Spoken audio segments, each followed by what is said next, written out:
Bonjour, nous recevons aujourd'hui en dédicace Alexis Lepsker, qui après un essai très réussi en premier polar l'année dernière et avec Votre Esprit aux éditions Michel Lafon, revient cette année avec Le Mangeur d'âme. Bonjour Alexis. Salut Camilla. Est-ce que tu peux nous pitcher ces livres comme tu l'as fait pour ton éditeur, pour le convaincre à te signer? J'ai commencé par dire que c'était formidable, évidemment. Évidemment.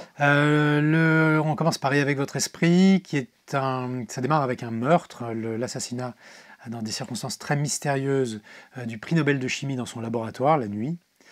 Et parallèlement à ça, il y a des disparitions dans un contexte de disparition de scientifiques de très haut niveau dans toute la France. Donc il y a deux enquêtes, une enquête criminelle et une enquête de disparition. Et évidemment, on se demande si les affaires ne sont pas liées, et si elles le sont, pourquoi. Je peux vraiment pas en dire plus parce que c'est un roman où il y a beaucoup de suspense, et très vite on plonge dans les interrogations. Donc je garde vraiment l'intrigue vierge. Le Mangeur d'âme, c'est une histoire plus sombre, plus dure également. Ce sont deux enquêteurs qui font connaissance au pied d'une montagne enneigée, ils sont pris dans la tempête de neige. Lui, il est chargé de retrouver 3 enfants qui ont été kidnappés. Et il n'a qu'une seule petite piste, qu'un début de piste, qui le mène dans un chalet de haute montagne, où un double meurtre a eu lieu. Et justement, ça recoupe l'enquête de la femme qu'il rencontre, qui est enquêtrice également, qui est chargée d'instruire ce double meurtre. Là aussi, je ne vais pas en dire beaucoup plus, mais on part sur de vieilles légendes, des secrets ancestraux, et puis une ville assez inquiétante où il se passe des choses assez terribles. Et dans les deux cas, il y a beaucoup de suspense, des chapitres très courts, c'est très rythmé, très péchu, et une fin coup de poing. Bien qu'avec votre esprit soit axé sur la science, la recherche, la logique, etc., il y a des éléments mystiques, mystérieux, on dirait presque ésotériques. Et c'est encore plus marqué dans Les Mangeurs d'âme. Tu as vraiment un faible pour ces éléments mysticaux, religieux. Oui, moi j'aime bien tout ce qui est justement un peu mystique, j'aime bien aller chercher le lecteur là-dessus. Alors, Avec votre esprit, c'est plus sur la science, et puis la manipulation, tout ce qui est autour du cerveau, etc. C'est plus concret, donc réellement mystique, mais bon, des fois la science et la religion se rejoignent un petit peu, c'est justement l'une des toutes premières citations en amorce.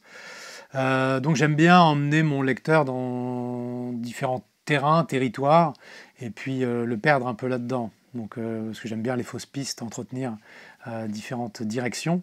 Ça fait partie des directions dans lesquelles je veux qu'il aille. Et dans le Mangeur d'âme, ça va beaucoup plus loin. Il y a une lecture ésotérique du livre, absolument. Dans les premiers, et avec votre esprit, nous sommes dans les rues de Strasbourg, nous sommes à Lyon, à Paris, dans des endroits extrêmement précis, au point que tu précises même où il se trouve certaines caméras, et après vérification, c'est apparemment exact. Alors que dans les deuxièmes, Les Mangeurs d'âme, nous ne savons pas trop où nous sommes. C'est la montagne. Est-ce que c'est en France? Est-ce que ça existe? Est-ce que c'est réel? Comment on est passé de autant de précision à autant... Avec votre esprit, j'avais besoin d'ancrer mon histoire de façon à ce qu'elle soit la plus réaliste possible. Et puis il y avait une volonté de me rassurer peut-être. C'était mon premier livre, donc je m'accrochais à des lieux qui existent, et j'essaie de coller, comme tu dis, le plus possible à la réalité, en me documentant un maximum. Dans Le Mangeur d'âme, j'ai gagné en maturité, et je me suis dit, je vais privilégier l'ambiance, l'atmosphère, au réalisme. Donc cette ville, elle n'existe pas réellement, et comme tu l'as très très bien perçu, on ne sait même pas si elle est réelle. Est-ce qu'elle fait partie de la légende du Mangeur d'âme, ou est-ce que c'est vraiment une ville physique qu'on nous décrit? C'est un personnage à part entière dans ce roman, et qui contribue, je crois, grandement à cette atmosphère très malsaine du livre. Donc ne pas lui donner de nom, c'est un peu l'ériger au rang de fantôme, pratiquement. Et tu remarqueras que les habitants n'ont aucun nom. Il n'y a aucun nom propre dans ce livre. Donc on est dans une atmosphère fantomatique, vraiment. Tu es un joueur professionnel de poker. La dimension poker extrêmement importante dans le premier, avec votre esprit. L'enquêteur est un ex-joueur de poker et la capacité de décoder les micro-expressions du corps, de faire des calculs des probabilités, des bluffés est très important dans les premiers, alors que dans le deuxième, le poker est juste mentionné au passage. Tu es en train d'essayer de te débarrasser de ton autre vie? Non, dans Et avec votre esprit, j'avais envie d'apporter quelque chose en plus à l'histoire. Il y a une histoire qui est solide, qui peut se passer complètement du poker. J'ai décidé de rajouter le poker avec cette authenticité, parce que tout ce que je raconte est vrai. C'est vraiment comme ça qu'un joueur de poker réfléchit, sans pour autant parler de poker. Il n'y a pas d'une seule partie, il n'y a pas de cartes et de jetons dans ce roman. Mais je croyais que je me suis dit que ça allait apporter quelque chose de différent, un angle un petit peu intéressant pour travailler un personnage. J'ai pas l'intention de me traîner le poker comme un boulet, de me dire bon alors voilà, deuxième, troisième, quatrième, cinquième roman, comment je peux parler de poker? C'est pas du tout ça. Le poker, il est au service de mon histoire. C'est mon histoire qui prime. C'est mon envie de raconter une histoire de telle façon. Dans Le Mangeur d'âme, le poker, ça aurait été superflu. Le poker n'a pas sa place. Donc il y a juste un petit clin d'œil parce qu'il y a un moment, un chapitre qui est très fort, et paradoxalement, il ne se passe rien. Il ne fait pas avancer l'histoire, mais les personnages prennent le temps de se poser, de se parler, et cette discussion, elle est extrêmement forte. Donc c'est un chapitre auquel je suis très attaché. Et il y a ce petit biais sur le poker, où j'en parle en 3 phrases, mais les phrases que je dis sont extrêmement justes. Si vous ne jouez pas au poker, ça n'a pas d'importance, hein, ces 3 phrases, mais ceux qui jouent comprendront pourquoi je parle de cette façon du poker. On retrouve un même schéma de construction des personnages dans les deux. Nous avons dans les deux cas un enquêteur homme et une enquêtrice femme. Dans les premiers, l'attirance entre eux est clairement établie. Dans le deuxième, c'est plus ambigu, mais on en est quand même là.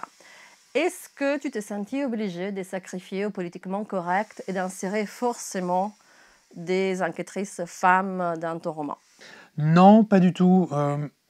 Moi, j'ai une écriture très masculine et un style de vie très masculin. Et j'ai une sorte de complexe vis-à-vis de ça quand j'écris, parce que je veux rééquilibrer les choses pour moi, dans ma tête. Donc je suis obligé d'avoir des personnages féminins très forts, qui existent, qui sont présents, qui tiennent tête aux hommes, parce que je veux que ces femmes-là aient une existence réelle dans le bouquin.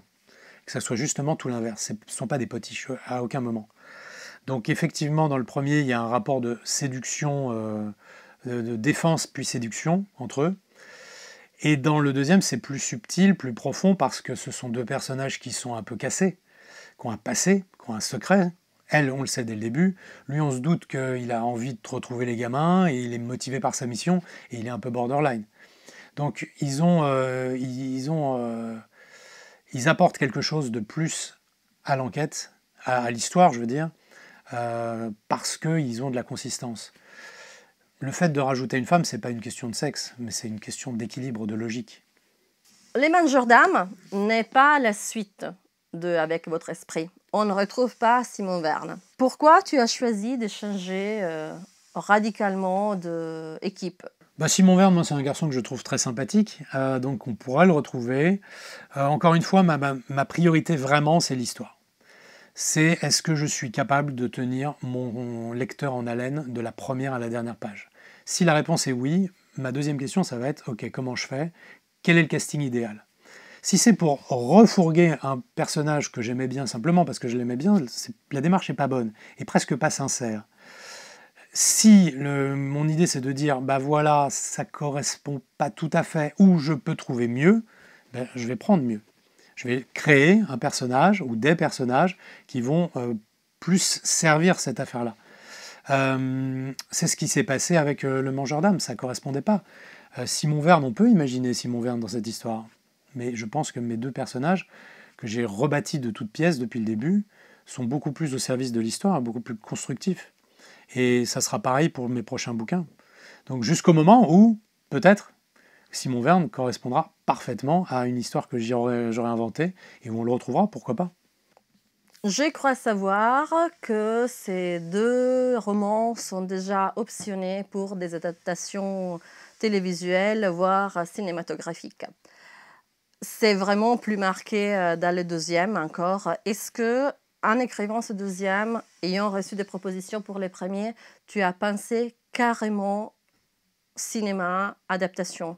Est-ce que aujourd'hui, pour un écrivain, pour sa carrière, pour sa reconnaissance, c'est important, cette dimension adaptation cinématographique ou pas? Alors, il y a deux questions dans ta question. La première réponse, c'est oui. Quand j'ai commencé à attaquer Le Mangeur d'âme, j'ai pensé à l'adaptation et ça m'a beaucoup aidé. Ça m'a beaucoup aidé à décrire les lieux, les circonstances, les mouvements j'allais dire des comédiens, tu vois, je suis vraiment dedans, des héros. Les dialogues sont faits pour plaire à ce genre enfin, pour fonctionner en adaptation. Mais j'en ai pas été esclave, et la preuve, je suis en train de travailler sur un nouveau manuscrit qui n'est pas du tout adaptable. Donc je ne me dis pas, oh, il faut absolument que je travaille pour le cinéma, ça va être bon pour mes ventes. J'écris pour moi, pour le plaisir que j'ai envie de donner au lecteur. Il s'avère que Le Mangeur d'âme est très télévisuel, très cinématographique, mais je ne vais pas partir là-dedans systématiquement, même si potentiellement c'est lucratif. Eh bien, Alexis, ben, merci beaucoup et j'espère qu'on te recevra quand même l'année prochaine pour le troisième.